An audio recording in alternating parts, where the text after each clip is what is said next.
नमस्कार बच्चों, ठीक हो बच्चों। आज अपन कविता पढ़ेंगे कुंवर नारायण कवि की बात सीधी थी पर। इस कविता का मुख्य प्रतिपाद्य है वो यही है कि किसी भी बात को कहने के लिए भाषा के कुछ निश्चित गढ़े हुए शब्द रहते हैं। उस बात में उन्हीं शब्दों का अगर प्रयोग किया जाए तो बात कहने में सहूलियत होती है, वरना उनके पर्याय या अन्य शब्दों का प्रयोग करने से उस बात में दुरूहता आ जाती है, कठिनाई हो जाती है और उसकी भाषा कठिन हो जाती है। कुंवर नारायण की कविता है ये। कुंवर नारायण तीसरे शतक के कवि थे। और एक बार मैं कविता पर सीधे ले चलता हूँ, तुम्हारे जो किताब में से दी गई है। देखो, ये कविता है बात सीधी थी। इसका एक बार परिचय पढ़ लेते हैं अपन। देखो, बात सीधी थी पर जो कोई दूसरा नहीं संग्रह में संकलित है, यानी इनके काव्य संग्रह कोई दूसरा नहीं। कविता में कथ्य और माध्यम के द्वंद्व उकेरते हुए भाषा की सहजता की बात की गई है। हर बात के लिए कुछ खास शब्द नियत होते हैं। वो खास जो शब्द नियत होते हैं ठीक वैसे ही जैसे हर पेंच के लिए एक निश्चित खांचा होता है। अब तक जिन शब्दों को हम एक दूसरे के पर्याय के रूप में जानते रहे हैं, उन सब के भी अपने विशेष अर्थ होते हैं। अच्छी बात या अच्छी कविता का बनना सही बात का सही शब्द से जुड़ना होता है, और जब ऐसा होता है तो किसी दबाव या अतिरिक्त मेहनत की ज़रूरत नहीं होती, वह सहूलियत के साथ हो जाता है। यानी कहने का अभिप्राय यह है कि कोई भी बात अपन कहते हैं उसको प्रभावी ढंग से कहने के लिए जो निश्चित शब्द, सरल शब्द, सहज शब्दों का प्रयोग अगर किया जाए तो वही भाषा अधिक प्रभावी हो जाती है। सहज सरल भाषा में कही गई बात सबके समझ में आ जाती है। और भाषा के चक्कर में अगर उलझ गए, उनके पर्याय और चमत्कार प्रदर्शन करने के लिए अपन कुछ ऐसे प्रयोग कर दें जिनसे कठिनाई आ जाती है, तो वो भाषा का एक पेंच फंस जाता है और वो भाषा अधिक कठिन हो जाती है। अब सीधा कविता पर चलते हैं अपन। ये कविता है बात सीधी थी पर। एक बार मैं पढ़ देता हूँ इसको कि बात सीधी थी पर एक बार भाषा के चक्कर में ज़रा टेढ़ी फंस गई। बात सीधी थी पर एक बार भाषा के चक्कर में ज़रा टेढ़ी फंस गई। उसे पाने की कोशिश में भाषा को उल्टा पलटा, तोड़ा मरोड़ा, घुमाया फिराया कि बात या तो बने या फिर भाषा से बाहर आए। लेकिन उससे भाषा के साथ साथ बात और भी पेचीदा होती चली गई। सारी मुश्किल को धैर्य से समझे बिना मैं पेंच को खोलने के बजाय उसे बेतरह कसता चला जा रहा था, क्योंकि इस करतब पर मुझे साफ सुनाई दे रही थी तमाशबीनों की शाबाशी और वाह वाह। आखिरकार वही हुआ जिसका मुझे डर था। जोर ज़बरदस्ती से बात की चूड़ी मर गई और वह भाषा में बेकार घूमने लगी। हार कर मैंने उसे कील की तरह उसी जगह ठोंक दिया। ऊपर से ठीक ठाक पर अंदर से न तो उसमें कसाव था न ताकत। बात ने जो एक शरारती बच्चे की तरह मुझसे खेल रही थी, मुझे पसीना पोंछते हुए पूछा कि क्या तुमने भाषा को सहूलियत से बरतना नहीं सीखा।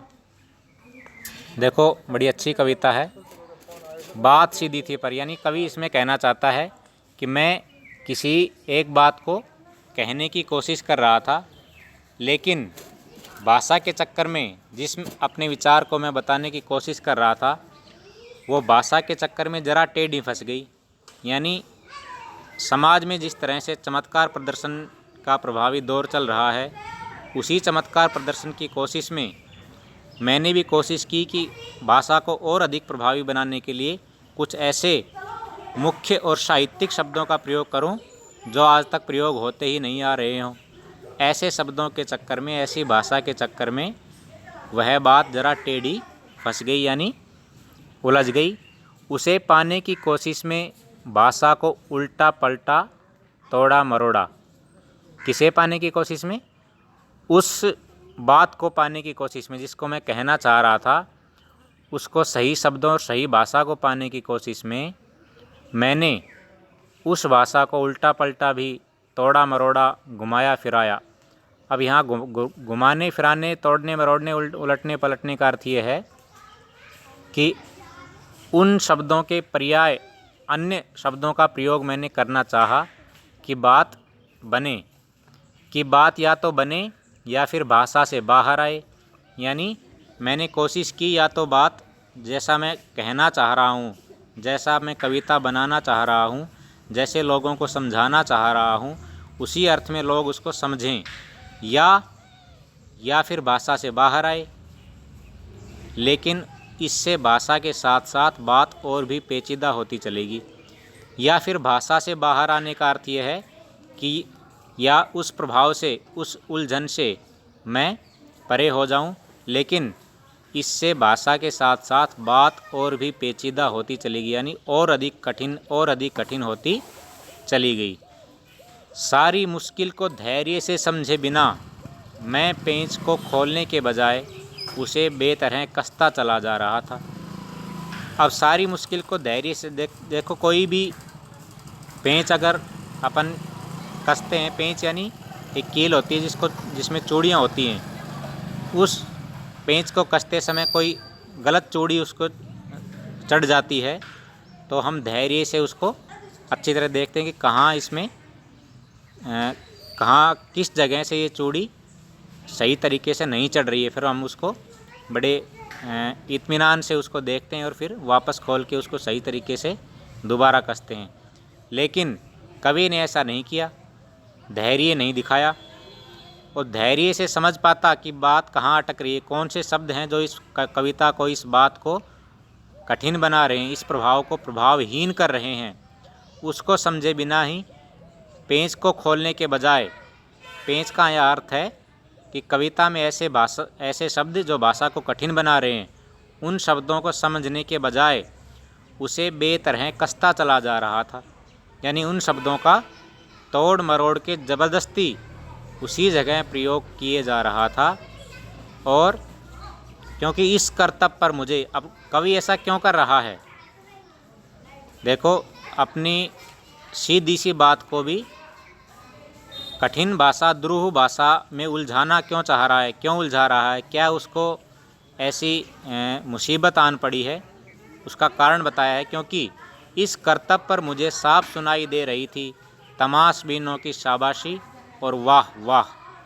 यानी इस कर्तव्य पर, मेरे इस कार्य पर मुझे तमाशबीनों की शाबाशी, तमाशबीनों की शाबाशी का यहाँ अर्थ है कि समाज में ऐसे लोग जो चमत्कार प्रदर्शन को बहुत अच्छा मानते हैं, प्रभावी मानते हैं, चाहे उस चमत्कार प्रदर्शन में कितनी ही कठिनाई क्यों न हो जाए, लेकिन उन शब्दों को वो पढ़ करके बिना समझे ही, बिना चाहे उसका अर्थ जाने ही वाह वाह और शाबाशी दे देते हैं। तो ऐसे शब्दों का प्रयोग करने से कविता तो कठिन होती है, लेकिन जिनको कविता से कोई मतलब नहीं है, समाज में ऐसे लोग इन शब्दों पर शाबाशी भी देते हैं। तो उन लोगों को प्रसन्न करने के लिए कवि भी ऐसी चाल चल रहा है, ऐसे चमत्कार प्रदर्शन, अपना पांडित्य प्रदर्शन करना चाह रहा है कि मेरी कविता को पढ़ते ही लोग कहें कि वाह, ऐसे शब्दों का तो प्रयोग हमने कभी देखा ही नहीं।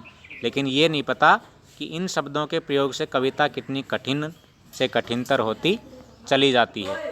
आगे कवि कह रहे हैं कि आखिरकार वही हुआ जिसका मुझे डर था। आखिरकार जिसका भय था कवि को कि ऐसा नहीं हो जाए, वही हुआ। किसका डर था? कि जोर ज़बरदस्ती से बात की चूड़ी मर गई और वह भाषा में बेकार घूमने लगी।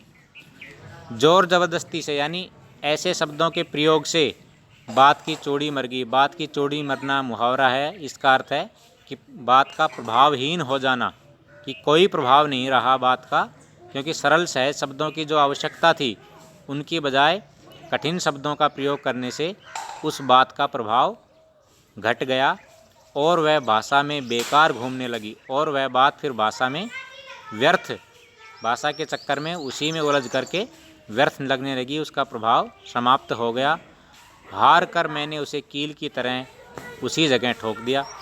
जिस तरह कील की चूड़ी कसते समय चूड़ी मर जाती है तो हम हथौड़ी से ज़बरदस्ती उसको ठोक देते हैं, उसी तरह कवि ने भी उसे बात को कील की तरह वहीं ठोक दिया, यानी उसको उन शब्दों को बदलने की बजाय उन कठिन शब्दों का ही प्रयोग करता चला गया। फिर क्या हुआ, ऊपर से ठीक ठाक पर अंदर से न तो उसमें कसाव था न ताकत। जिस तरह कोई भी कील ठोंकने से जब उसकी चूड़ी मर जाती है तो ज़बरदस्ती हम उसको ठोंकते हैं, तो ऊपर से तो वो ठीक ठाक दिखती है, लेकिन अंदर से उसकी चूड़ियाँ मर जाती है तो उसमें उस तरह की कसावट नहीं रहती है। उसी तरह से व्यर्थ के और कठिन दुरूह शब्दों के प्रयोग करने से उस बात का प्रभाव समाप्त हो गया था। ऊपर से तो वो कविता और बात सही लग रही थी, अच्छी लग रही थी, लेकिन उसका अंदर से जो अर्थ था वो अर्थ अपना प्रभाव खो चुका था। उसमें ताकत न होने का अर्थ ये कि अर्थ का प्रभाव समाप्त हो जाना। बात ने जो एक शरारती बच्चे की तरह मुझसे खेल रही थी, मुझे पसीना पोंछते देखकर पूछा, क्या तुमने भाषा को सहूलियत से बरतना कभी नहीं सीखा? और यहाँ पर बहुत बड़ा व्यंग किया है कवि ने बात के माध्यम से कि बात ने जो एक शरारती बच्चे की तरह मुझसे खेल रही थी, वह बात जो एक शरारती बच्चे की तरह, यानी उस बात को पता था कि ऐसे शब्दों के प्रयोग से इसका प्रभाव व्यर्थ हो जाएगा, तो उस बात ने कवि को पसीना पोंछते हुए, पसीना पोंछने का अर्थ है कि उस अपनी बात को सहज सरल तरीके से प्रस्तुत करने के लिए बहुत अधिक प्रयास करने के बाद भी प्रयास विफल रहा, तो कवि के पसीने आ रहे थे। तो उसको पसीने पोंछते हुए बात ने क्या पूछा कवि से कि क्या तुमने भाषा को सहूलियत से बरतना कभी नहीं सीखा? अब यहाँ भाषा को सहूलियत से बरतने का अर्थ ये है कि क्या सहज सरल शब्दों का प्रयोग करके अपनी बात को सहज बना देना, सब पाठकों और सब सहृदयी लोगों को अपनी बात को सहजता से समझा देना, क्या तुमने अभी तक सीखा नहीं है? अर्थात इसमें पूरी तरह से व्यंग किया गया है। तो ये कविता थी। इसमें मुख्य प्रतिपाद्य कविता का यही है कि अपनी बात को, अपनी कविता को, कविता में सही शब्दों का प्रयोग, सरल शब्दों का प्रयोग अगर किया जाए तो वो कविता सहज सरल, जल्दी समझ में आ जाने वाली कविता बन जाती है, अन्यथा पाठकों के लिए बहुत ही कठिनाई हो जाती है। मैं समझता हूँ अच्छी तरह तुम समझ गए होंगे, फिर भी कुछ समझ में नहीं आए तो मेरे YouTube चैनल पर कमेंट बॉक्स में जाके कमेंट करें, मैं उचित समाधान करूँगा। धन्यवाद।